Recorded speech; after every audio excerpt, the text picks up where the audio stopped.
Trails are this bizarre thing that we all love, but are almost in the category of a necessary evil. If the forest could just be unharmed in every way, that'd be perfect. But then also the worst version of that is 100 people each choosing 100 different trails and destroying this entire area to access one location. One of the benefits of being a 30-year-old organization is that we've learned a lot. One of the things we've learned is how to construct projects in the field that will last. Rebar and 2x4s just don't cut it. That stuff doesn't last on the landscape. Now what we do is we go in and we take the time to plan it out right. I think the conservation teams are perhaps the hardest working members of the Access Fund staff. If you go out and see what they do, it's pretty darn amazing. We have two regional teams. One is based out west, where they focus on projects west of the Mississippi, and then we also have one that focuses on projects out east.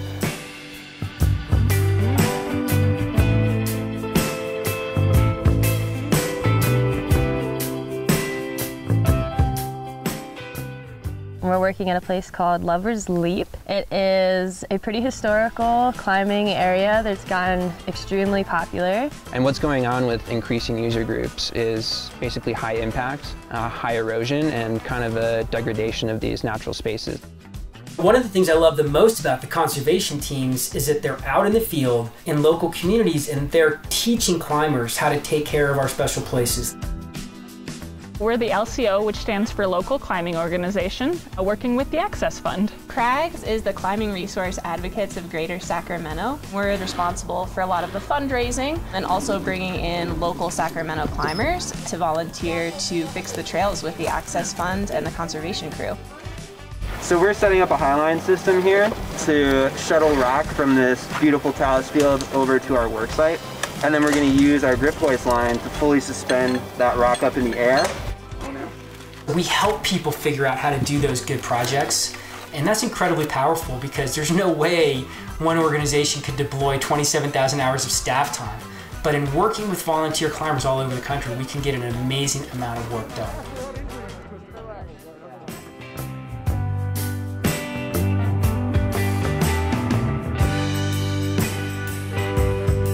The regional teams are really project-based, where they will go anywhere from 3 weeks to 3 months at a climbing area, rebuilding it from the ground up. We are at the base of thin air here at Cathedral Ledge. It's a very popular area and it needed some love. Kind of one of those things where people were going to go no matter what. It's just going to continue to erode and continue to be an issue. Long flights of stone stairs were being supported by 20-year-old hemlock timbers. And our biggest concern was if those failed, all that hard work would have been lost.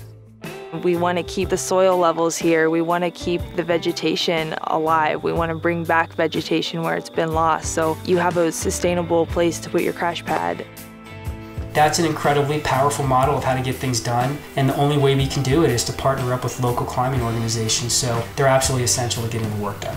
I'm the project manager for an organization called the White Mountain Trail Collective. It's been awesome working with the Access Fund's conservation crew. They showed up on day one ready to go, and they've been great about involving the crew in what we're doing, involving crews in decision making. So we take that model of partnerships with land managers and local climbing organizations, and we repeat that all over the country, year in and year out. And then we have a national team which is much more outreach oriented, where they're there to really make connections with different climbing communities.